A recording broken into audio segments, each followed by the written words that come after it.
Hey, happy Saturday, everybody.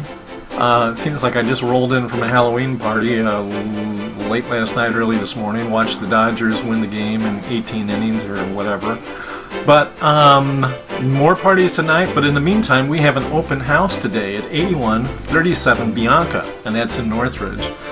This is a great home. You really should check this out. I'll have some pictures on this video, but there's nothing like seeing it in person. And I recommend, if you're looking for a nice house with 4 bedrooms, don't wait around.